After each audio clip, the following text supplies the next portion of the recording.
By April 16, 1945, the Soviet Red Army had reached the final gateway to the German capital. This map shows the scale of the force now massing on the city's edge. 2.5 million soldiers, 6,000 tanks, and 41,000 artillery pieces, all focusing their fire on this single concentrated point. To the west, the Allies had already crossed the Rhine, and the German army was in full retreat.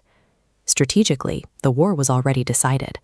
But because the Nazi leadership refused to surrender, Berlin was forced to endure a final bombardment, one where 40,000 guns would eventually target every remaining building in the city center.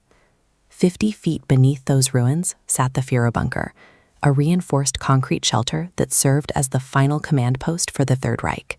Inside, a 56-year-old Adolf Hitler, struggling with advanced Parkinson's disease, was still moving imaginary armies across his maps.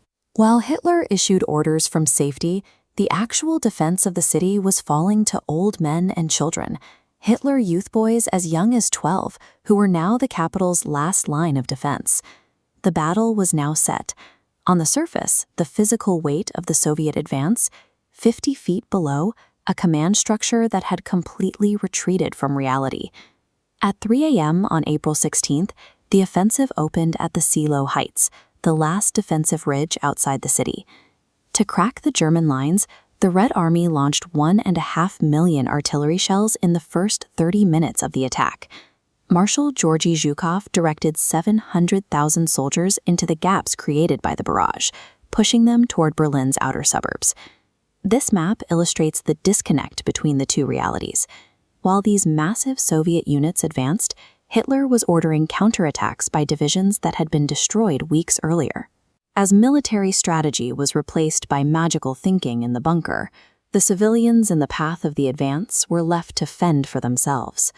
By April 20th, Soviet T-34 tanks had breached the city limits, beginning the final block-by-block grind toward the center.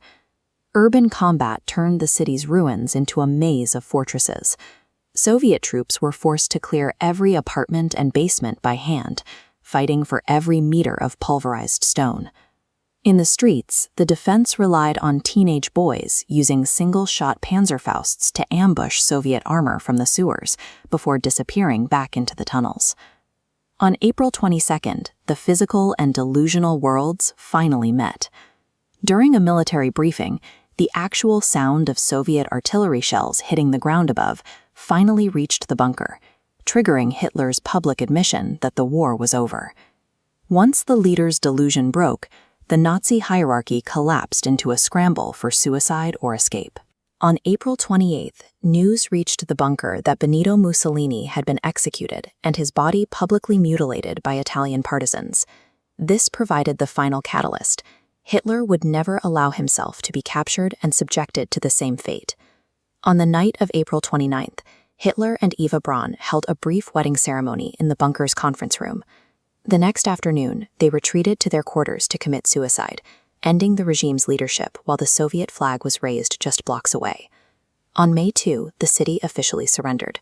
Soviet soldiers raised their banner over the ruins of the Reichstag, marking the final collapse of the Nazi state. In just 16 days, the cost of the siege reached 81,000 Soviet dead and over 100,000 German dead. For the surviving civilians, the end of the battle meant the beginning of a new occupation, defined by widespread rapes and the total breakdown of order.